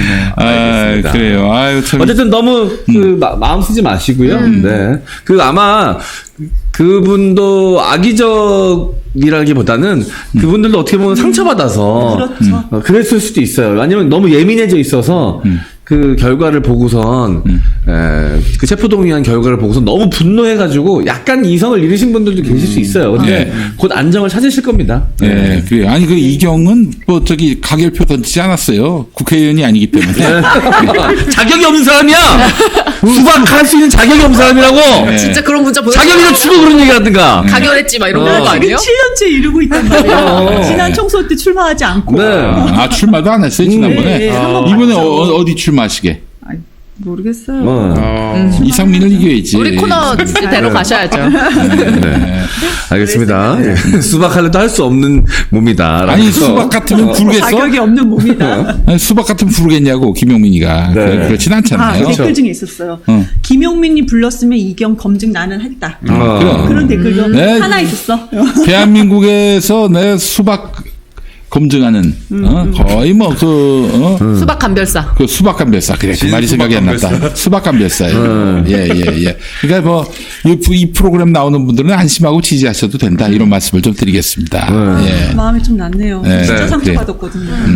아직 좀 열이셔. 열이죠. 열이면 안 돼. 이 수박들이 얼마나 단단한데, 근데 도끼를 찍어도 그 쪼개지지 않는 수박도 있어요. 우리 분들한테는 열이 네. 괜찮아요. 아니, 우리 상처는 저 잘 싸워요. 시민들이 그 열정은 있는데 정보가 많이 없으시면 헷갈릴 수도 있는 네, 건데요. 알겠습니다. 아니라고 차분하게 설명하면 됩니다. 네. 아, 그나저나 이재명 대표 그의 경기도 지사 시절 비서실장이 세상을 떠나셨는데 이 부분 어떻게 보셨어요? 저는 우선은 제가 오늘 이거 주제로 올라왔을 때 안 다루고 싶었던 이유가 이런 상황은 우리가 유가족을 가장 먼저 생각을 그렇지. 하거든요. 예. 제가 아이가 둘이 있는데 첫째 아이는 초등학교 5학년 때 킥보드 동네 그냥 초등학생 플라스틱 킥보드를 타다가 이 아이가 코마 상태에 빠질 뻔했었어요. 아이고. 근데 이 아이가 저는 애기들이 좀 커요. 지금 고등학교 2학년인데 아직도 두통에 시달려요. 아직 애가 고2야? 네. 우와, 큰 세상에. 애가 아직도 네. 두통이 시달려요. 그러니까 48cm가 한마디로 이렇게 쪼개진 거예요. 아이고. 지금 건강해요. 네. 근데 그때는 코마 상태 빠질 거라 정말 죽고 싶었어요. 정말로. 그리고 이제 둘째는 태어나자마자 중환자실에 입원을 했었어요. 네. 정말 너무 힘들어요. 왜냐하면 이 모든 게 제 잘못인 것 같더라고요. 제 잘못이 아니죠. 엄마 잘못이 아니죠. 근데 정말 죽고 싶었어요. 진짜 죽을 수 있었어요, 그때는. 네네. 그런데 지금 유가족이 마음이 어떻겠습니까? 근데 우리가 이재명 대표의 편을 드는 얘기를 해도 아니면 사실관계 있는 그대로 제가 아는 바를 제3자 입장에서 객관적으로 말씀을 드려도 가족한테는 이 사건을 우리가 언급하는 것 자체가 너무 상처일 것 같아요. 그래서 안 하고 싶었는데 이게 보수 언론에서는 많은 언론이죠. 다 이거를 이재명 대표의 어떤 책임과 잘못으로 몰고 가기 때문에 그러니까. 말도 안 되기 때문에 제가 어쩔 수 없이 또 말씀을 드려야 됩니다. 말씀드리기 전에 이제 고인의 명복을 먼저 빈다는 말씀을 먼저 드리고 네. 유가족 분들에게는 무슨 말씀을 드려도 죄송하다는 말씀을 좀 먼저 드려야 될 것 같아요. 네. 우선은 이분은 우리가 생각하는 어쩌다 공무원 어공이 아니세요. 네. 네, 그냥 성남시 늘공 그러니까 시험을 보고 들어온 공무원이었어요. 그렇군요. 공무원이셨어요. 그리고 일을 너무 잘하셨어요. 막 이렇게 어깨 힘주는 분도 아니셨고, 그래서 경기도청까지도 같이 비서실장으로 같이 가셨던 분이고. 그러니까 이재명 대표가 이렇게 능력 위주로 사람을 발탁합니다. 그러니까 네. 뭐 특별히 뭐 연줄이 있거나 그런 분이 아니셨어요. 네. 그랬던 분이고, 그런데 수사를 계속 받으셨어요. 계속 수사를 받으시고 힘들어했고. 수사할 거리가 있어서 수사를 받았겠습니까? 아니면은 야, 너 이재명한테 불리한 진술을 해야지. 그래야 이 수사의 그 올가미에서 헤어나올 수가 있어. 그러니까 이거였겠어요. 성남시 당시에도 성남시에 이제 어느 그 성남FC 관련돼서도 주요 직책을 맡았다라고 얘기하는데 제가 앞서 말씀드린 것처럼 이분은 공무원이에요. 네. 그 직책을 맡는 업무를 맡았을 뿐이에요. 근데 그 직책이 그런 뭔가 위법적인 거 있었느냐. 지금 검찰은 위법적인 것을 단 하나도 밝혀내지 못했습니다. 네. 근데 계속해서 압수수색을 했어요. 그리고 이제 유서도 너무나도 못된 것이 유가족들이 이 유서가 공개되는 것을 원치 않았습니다. 그런데 거기에 현장에 경찰이 갔었고 경찰의 유서를 확보를 했고 유가족은 원치 않았는데 이것이 언론을 통해서 나왔습니다. 네. 지금 언론을 통해서 나왔던 그 유서 내용이 우리는 확인할 수 없는 상황입니다. 네. 유가족이 공개를 거부하고 있는 상태니까. 네. 그런데 하나는 이재명 대표직을 그만 내려놓으십시오라는 것은 그 사람의 유서를 전반적인 내용을 봤을 때 이재명 대표 잘못이 있으니까 내려놔 이 뜻이 아닙니다. 내가 너무 힘들다. 나같이 이렇게 검찰의 수사에서 힘든 사람들이 너무 많다. 그러니까 우리 그냥 좀 이제 그만 좀 하자. 이런 개념으로 저는 아이고. 느껴졌어요. 이런 개념으로. 그리고 지금 우리 경기도청 보시면은 경기도청은 예전의 경기도청 자리가 아닙니다. 다 옮겼어요. 컴퓨터도 전부 다 새 거고 다 바뀌었습니다. 아, 옮겼습니까? 전부 다. 강교로 옮겼죠. 아, 옮겼어요? 오. 그런데 지금 경기도청에 검찰들이 계속해서 압수수색을 하고 컴퓨터를 가져가고. 아예 상주하고 있대요. 2주 동안. 네, 아예 상주하고 있대요. 이게 말이 됩니까? 더 이상 털 것도 없는데 왜 계속 있는 거죠? 컴퓨터도 아예 없어요. 네. 근데 아예 상주해서 계속 뭔가를 털고 있어요. 그러면 지금 경기도지사께서는 원래 그러면 정말 죄송한 말씀이지만 원래 이분이 그러면 민주당에 뭐 당적이 있는 분이셨냐? 아니에요. 아닙니다. 그런데 왜 지금 경기도청을 이렇게 털고 있느냐? 저는 이게 너무 말도 안 된다라고 생각을 합니다. 그리고 과거에 윤석열 대통령이 12월, 그러니까 우리 그 2021년도 12월 30일 날에 후보 시절에 YTN에서도 했던 얘기가 있어요. 이거 이제 본인이 했던 얘기를 YTN에서 방송한 거 있는데 제가 그거 그대로 말씀드릴게요. 읽어드릴게요. 수사 과정의 자살은 수사하는 사람들이 세게 추궁하고 증거 수집도 열심히 하고 이러니까 이게 진행되는 것이다. 윤석열 그때 당시 국민의힘 후보가 했던 얘기입니다. 아이고, 자식. 본인 얘기가 본인이 이렇게 얘기했어요. 그런데 지금 우리 언론은 이게 마치 이재명 대표의 잘못인 것처럼 얘기하는데 인간으로서 이러면 안 됩니다. 안 된다고 생각을 합니다. 네. 네. 알겠습니다. 이게 사실 우리 이경 부대변인께서 말씀해 주신 것처럼 제일 먼저 생각해야 될 건 고인의 명복과 유가족들의 마음의 안정이거든요. 근데 그럴 새도 없이 막 언론에서 막 얼토당토하는 제목을 달아가지고 마치 여기에 이재명 대표가 어떤 연관 관계가 있는 것처럼 인과관계가 있는 것처럼 제목을 달아놓으니까 이거에 대해서 저희가 이제 반박을 하고 방어를 해야 되잖아요. 하다 보니까 죽음은 자꾸 두 번째 문제가 되고 다른 이야기를 하게 되는 거예요. 이 현실 자체가 너무 참담해. 이제 이자들 같은 경우는 그 자기들이 조사했던 사람이 이 가혹한 수사에 정말 비관해서 스스로 목숨 끊으면 네. 반성할 것 같습니까? 아니면은 아싸 이렇게 해서 또 한 번 우리가 야시를 매겼어 국민들한테 이러겠어요. 대표님이 지금 3월 10일 이제 금요일이죠. 금요일 날 성남에 지금 그 병원 앞에 계세요. 네. 근데 유가족들이 힘들어 하시잖아요. 힘들어 하시니까 좀 기다리고 계시는 계셨던 것 같아요. 기다리고. 근데 또 언론에서 너무 많이 몰려가니까, 그러니까 유가족이 힘들어하는 것은 언론은 막 몰려가기 때문에 네. 유가족들을 배려해서 이렇게 좀 기다리고 계셨다라는 네. 말씀 꼭 드려야 될 것 같습니다. 다시 한번 고인의 명복 그리고 유가족 분들께 안타까운 말씀을 좀 드리고 싶고요. 너무 답답합니다. 저희가 반드시 안갚음을 하겠습니다. 이 새끼들 진짜 제가 대가리 받게 만들겠습니다. 역사의 법정 앞에서 대가리 받게 만들게요. 네. 유동규 나쁜 씨 새끼들 같으니라고. 언론에서도 유동규 씨 얘기를 계속 나와요. 네. 유동규 씨 얘기를 재밌겠죠. 그런데 지금 유동규 씨 과정에서 재판 과정에서 판사도 그래요. 아니 돈을 줬다는 것을 한번 재연을 해봐라. 우선 날짜 확인 안 됐습니다. 전혀. 장소도 확인이 안 됐어요. 그런데 그런 판사가 하도 답답하니까 판사가 그럼 어떻게 돈을 줬는지 재연을 해봐라. 그랬더니 뭘 무슨 골판지에 싸가지고 했고 뭘 옷에다 넣었다. 근데 판사가 하는 얘기가 야 그거 좀 이상해. 판사가 그럼 이상해. 골판지에다 그렇게 싸갖고 그 백에다 넣었는데 그게 5단에 들어간다고? 그게 이상하다. 지금 이런 과정이에요. 근데 지금 이것도 이재명 대표한테 가는 게 아니라 누구한테 가는 거죠? 김용한테 간다는 거야. 근데 날짜, 장소 지금 정확한 게 하나도 없어요. 다 특정된 게 없이. 네, 없어요. 김용이 그러면 그 돈 받아서 이재명 줬다는 건 또 다른 트랙에서 또 규명해야 되는 거 아니에요? 그럼요. 근데 이 트랙에서도 지금 넘어가지 못하고 있어요. 다음 근데 트랙으로. 그런 유동규의 말을 언론은 마치 이게 사실인 것처럼 진리인 양 그냥. 계속 이렇게 지금 보도하고 있는 너무 열받는 게 마녀사냥이라는 네. 표현도 부족한 거예요. 지금 사용하는 표현 중에서 계속해서 그 얘기 하거든요. 벌써 5번째 주변인의 죽음이 이어지고 있다. 그러니까요.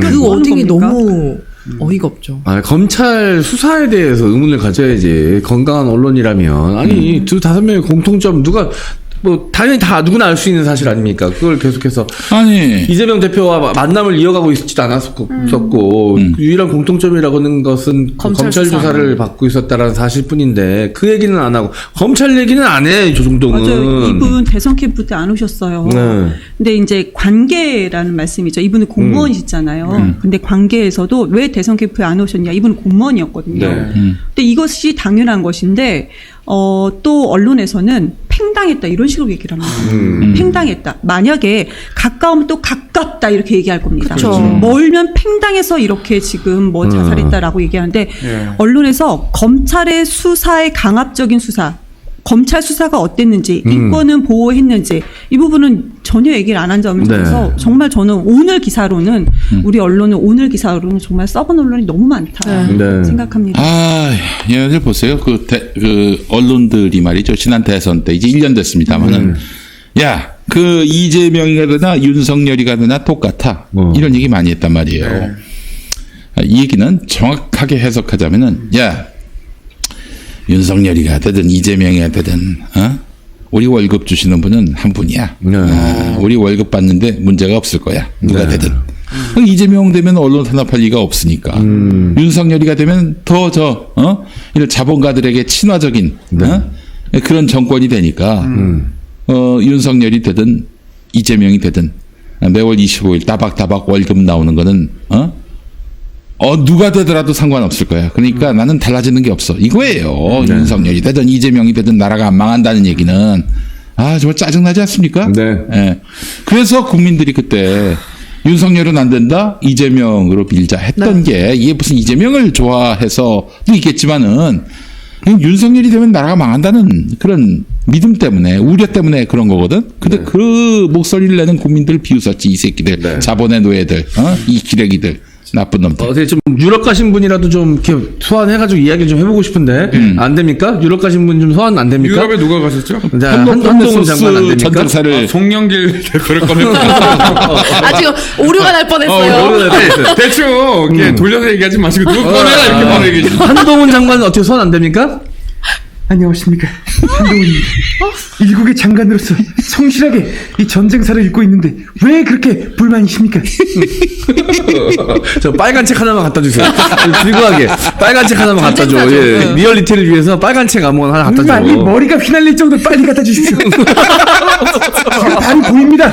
아니 지금 검찰에서 이렇게 강압적인 수사를 해가지고 지금 조사받던 조사인들이 조사받던 사람들이 극단적인 선택을 하는 게 계속해서 벌어지고 있는데 법무부 장관으로서 어떤 책임을 못 느끼십니까? MC 장관님 네. 계속 얘기하시죠.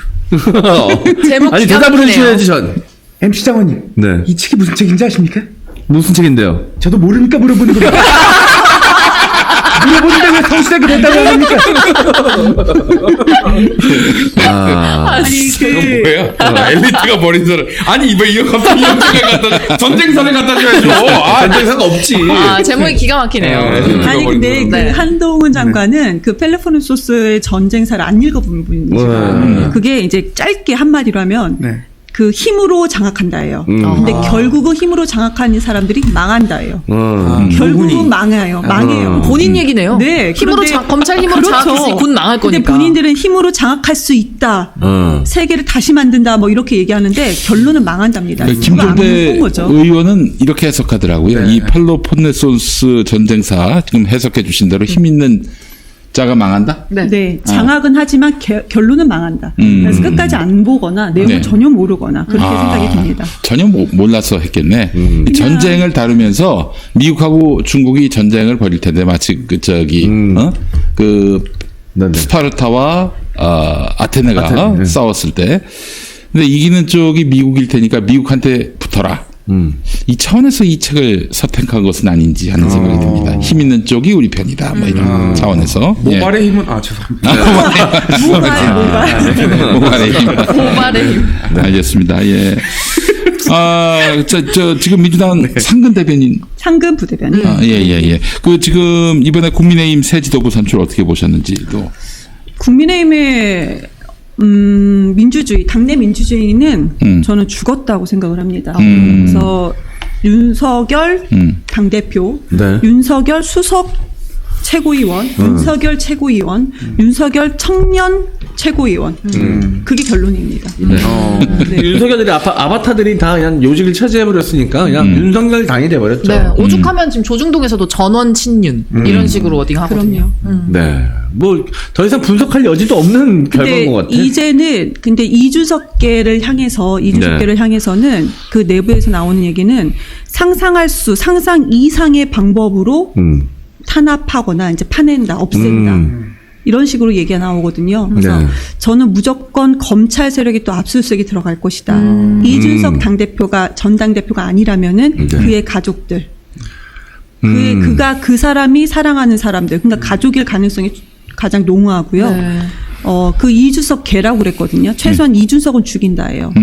거기서 국민의힘 내부에서 나온 얘기가 그런 거고, 안철수 같은 경우는 안철수는 지금 아무 말도 안 해서 아무 일도 안 일어나기 때문에 안철수만은 경선까지는 가능할 것으로 저희는 분석을 합니다. 근데 다만 안철수 계의 사람들은 이번에 단 한 명도 경선조차도 못한다라는 것이 국민의힘 내부에서 나오는 얘기입니다. 뭐 복수를 하겠다는 거 아니에요? 사적 복수를 하겠다는 거 아닙니까? 나한테 반기를 들어? 거기서 하나 더. 지금 검찰이 50명 정도가 대기하고 있다라는 것은 누구는 아니다. 누구는 맞다. 이렇게 국민의힘 내부에서 이렇게 얘기하는데 저는 50명 이상이 대기하고 있을 거라고 봅니다.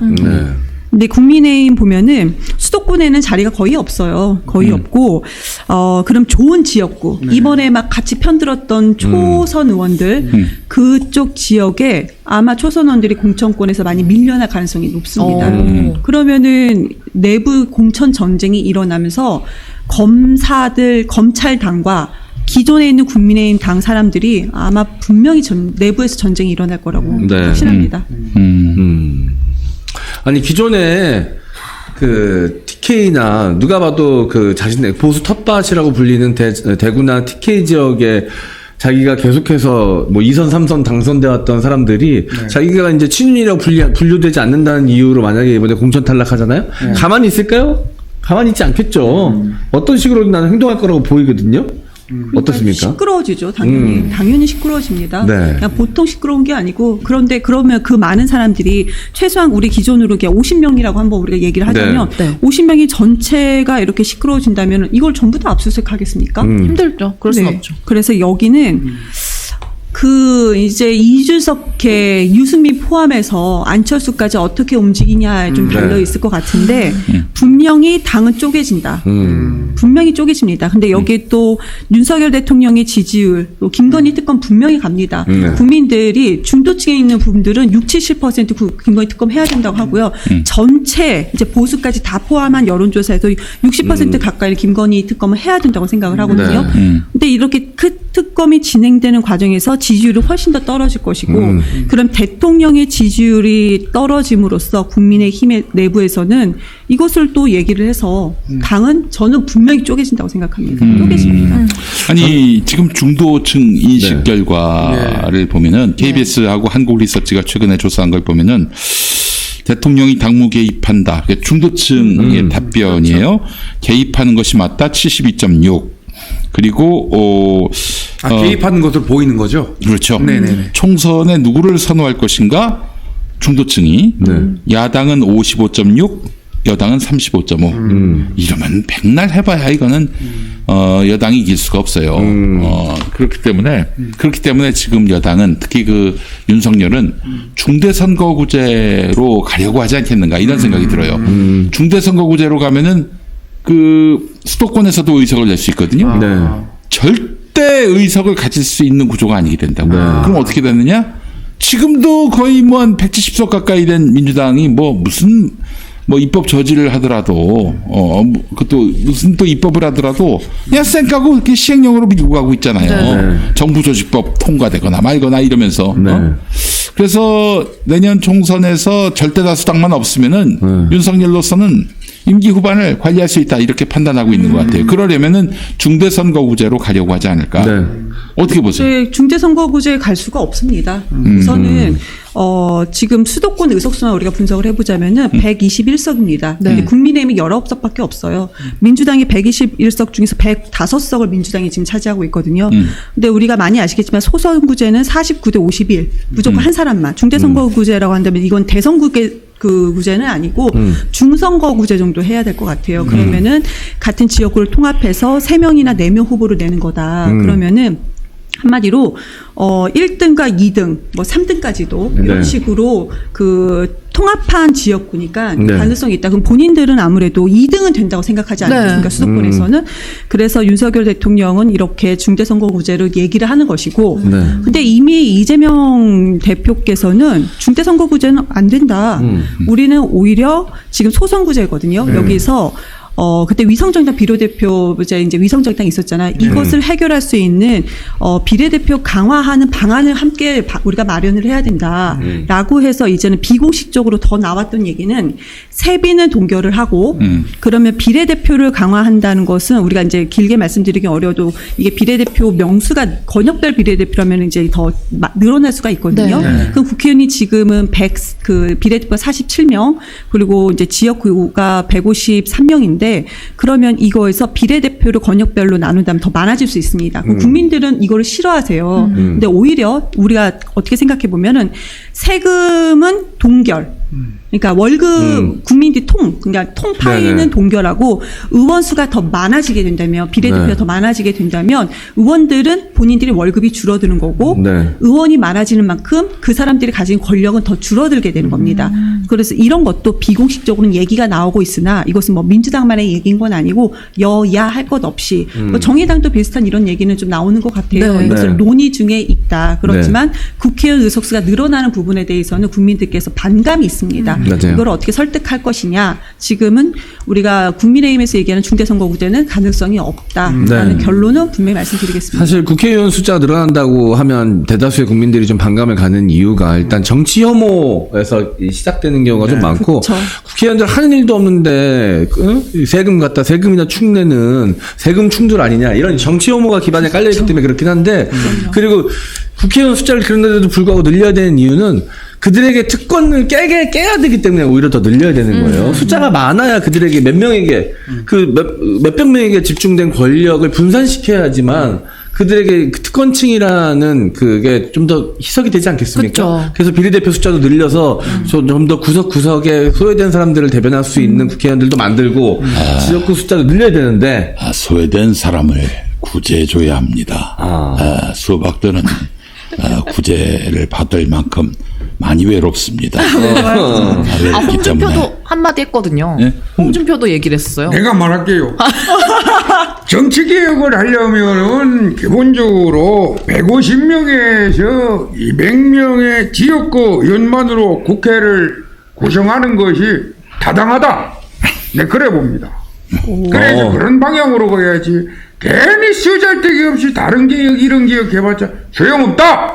망자하다. 네, 그래 봅니다. 그 홍준표는 아직도 안 죽었구만.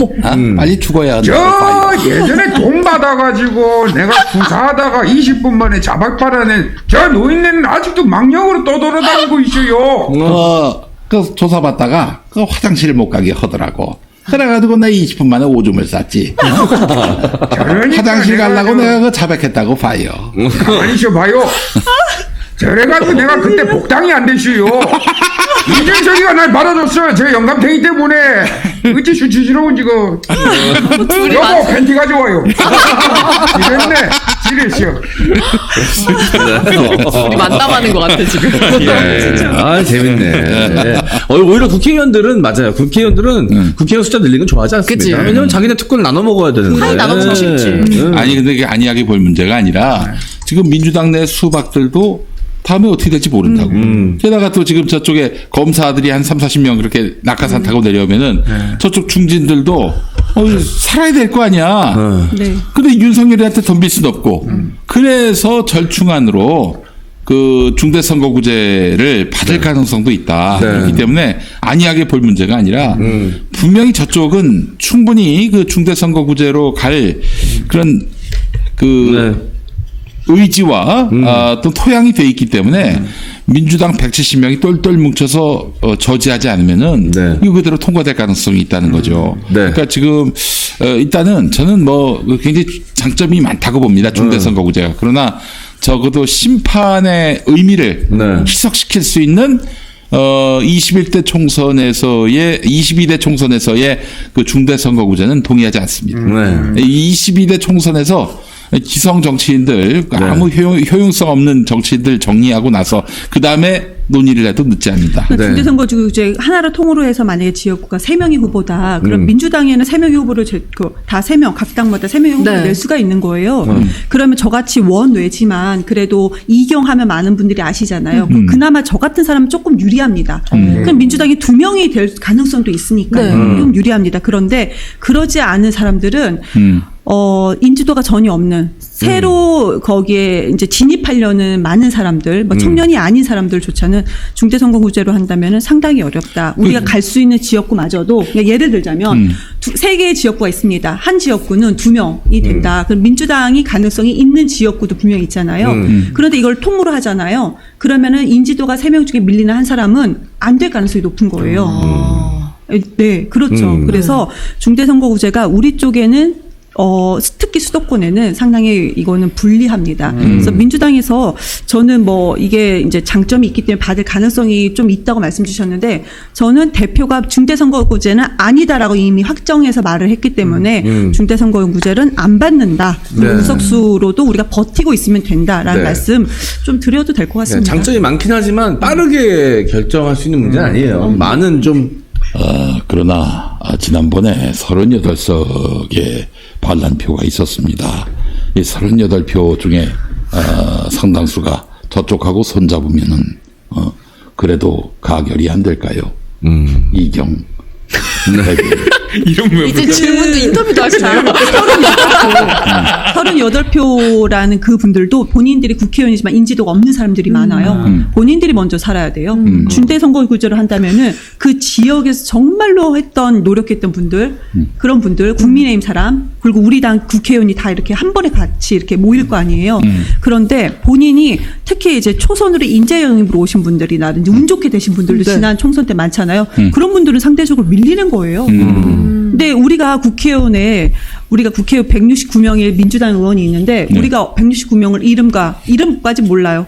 얼굴 다 압니까? 몰라요. 이름도 모르는데. 초선이에요. 열심히 일도 안 해요. 그럼 그 사람들은 중대선거구제가 편할까요? 내 지역구 권리당원만 되게 본인이 막 그 관리를 한 그냥 소선구제가 편할까요? 그 사람들은 소선구제가 편해요.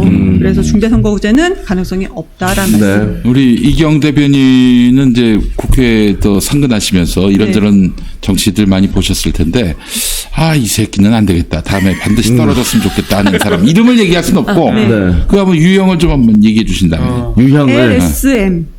LSM. LSM? 이상민.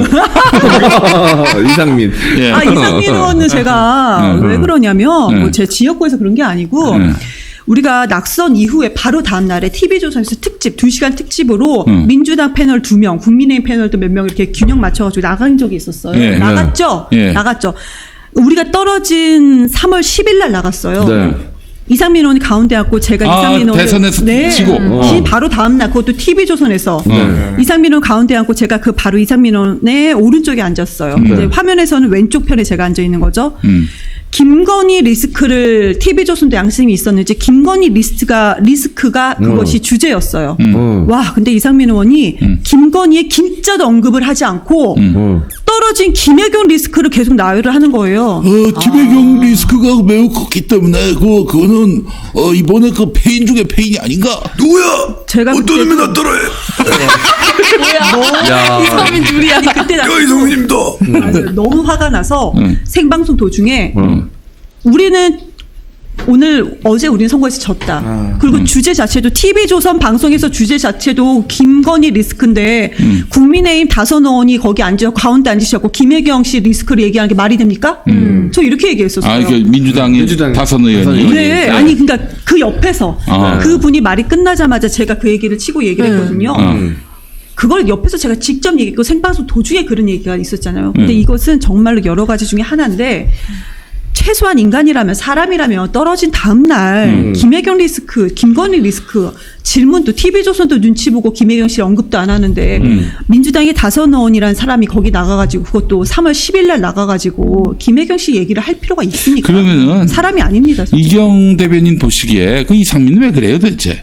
그 사람 저는 민주당의 문제예요. 국민의힘은 세게 얘기하면은 공천 못 받아요. 근데 민주당은 지금까지 계속 국민의힘과 다르다라는 스탠스를 취하고 우리는 있었어요. 당내 비판도 수용한다. 네. 민주당은 세게 얘기하면 얘기할수록 그 사람을 공천 배제하기 어렵습니다. 눈치 보여서 오히려. 네. 어렵습니다. 그걸 알고 이상민이가 계속 그러고 있는 것이다. 저는 그렇다고 생각을 합니다. 때로는 이상민 의원의 지적이 때로는 일부는 그래 당신 입장에서 그렇게 타당할 수 있겠다. 그것이 중도층을 겨냥하는 입장일 수도 있겠다. 수용되는 것도 있습니다. 그런데 제가 아까 조금 전에 예를 든 것처럼 그거는 인간으로서 하면 안 되는 얘기죠. 그런데 그 도를 넘어서는 얘기들을 이분은 많이 하셨어요. 그리고 이번에 그 문자 보내는 당원들을 향해서 뭐 예의 어쩌고 얘기했잖아요. 참아야죠. 그냥 참아야죠. 본인이 혼자 속상해도 참아야 됩니다. 아니 그런 거 다 싫으면 뭐하러 국회의원 해요? 하지 말아야죠. 알겠습니다. 네, 오늘의 쭉 나왔던 이야기들을 이제 들으신 윤석열 대통령께서도 하고 싶은 말씀 있으실 것 같은데 마무리로 좀 해주시죠. 아니 제 노래가 하나 생각납니다. 박군의 한 잔에 우리 예찬이도 됐고 기현이도 됐고 다 됐는데 기쁜 날이에요, 그죠? 초상집이에요. 아니 지금 이렇게 중대한 이야기를 하는데 또 술 얘기하시는 거예요? 중대 선거구제. 내 조선일보하고 인터뷰하지 않았습니까? 우리 M장이 조선일보 보나 보네 이거. 내 얼굴 봤어요? 어때? 잘 나왔지. 왔어. 그게 중요합니까 지금? 대한민국 미래가 달린 문제인데? 너는 오늘부터 별명이 장돌이다. 나 삶아버리려고. 찝찝 먹으려고. 니들이 큰 돌이 맛을 알아 임마. 참 맛있어. 장돌이 아니요. 맛있게 먹으려고 이름 지어주잖아요. 얘는 팔지 마세요. 얘는 팔지 마세요. 그냥 쪄주세요. 무서워 진짜. 이거 정말 듣다 하니 정말 불편해서 들어줄 수가 없습니다. 아니 중대 선거구제, 중앙대 선거구제 아닙니까? 중앙대 출신 너무 띄워주는 거 아닙니까? 저는 성대입니다. 성균관대를 모욕하는 이낙연 씨는 사퇴하십시오. 낙엽을 준비하십시오. 수박을 깨겠습니다. 고맙습니다. 네. 너 저기 그 황교안이 넌 낙엽에 덮여봤니? 아니 뭐 성대모사 필리버스터도 아니고. 아니, 저분 안 했어, 저분. 뭐야? 재밌다. 안철수 한번 해줘야지. 안철수가 피날레. 없어. 피날레로. 선거 떨어진 날 네. 과음을 하는 안녕하십니까, 좋습니다. 술 한잔 했습니다. 인생 뭐 있습니까? 아무 말 하지 말래서 아무 말 안 했고 또 깝치지 말래서 안 깝쳤는데 좋댔습니다. 여보 사랑해. 아유 진짜 소주 2잔 먹고 취했습니다. 고맙습니다. 이제 상황 설정이 가는 거네. 아니, 우리 이제 애드립이 아무 대본 없이 하는 애드립이에요. 그러니까. 기가 막힙니다. 네. 저기 이경 대변인, 네. 그 다음에 네. 원내대표 누가 됩니까? 우선은 원내대표는 정해진 건 없는데 이제 3선 이상이 그동안은 관례적으로 해왔잖아요. 근데 전해철 의원은 원내대표 출마하지 않는다고 이제 이미 기자회견을 했고, 그러면 4선의 안규배, 박광원, 윤관석, 이원우, 홍익표. 안규배 대표는 이원욱 3선 나옵니까? 이원욱도? 이렇게 아니 이제 대상이 이제 3선이에요. 네. 그런데 우리는 또 거기에 이게 3선 이상만 해야 된다는 규정이 있는 것이 아니기 때문에 김두관 의원님은 재선임에도 불구하고 대선 후보로 나갔기 때문에 저는 만약에 이번에 우리가 이렇게 어려운 시기에 김두관 의원이 출마를 해야 하는 것도 저는 괜찮지 않을까 개인적인 생각. 왜냐하면은 이분이 메시지를 내면은 양쪽 모두가 통합이 됐었고 네네. 양쪽이란 것은 뭐냐면 이제 정말 이재명을 좋아하는 의원들 그렇지만 반대적으로 그냥 그 표현하지 않는 사람들 그런 사람들 모두가 좀 통합할 수 있는 메시지를 그동안이 계속 쭉 내왔고 대선 후보였었고요. 그래서 저는 개인적으로 김두관 의원이 도전했으면 좋겠다. 그리고 이제 내부적으로 우리 제가 이렇게 방송을 모니터링 많이 하고 내부적으로도 이제 좀 물어보면은 홍익표 의원이 그래도 어느 정도 적당하지 않겠느냐라는 얘기는 나오는데 저 그분의 개인적인 것은 물어보지는 않았습니다. 다들 저기 그 피라미드이구만.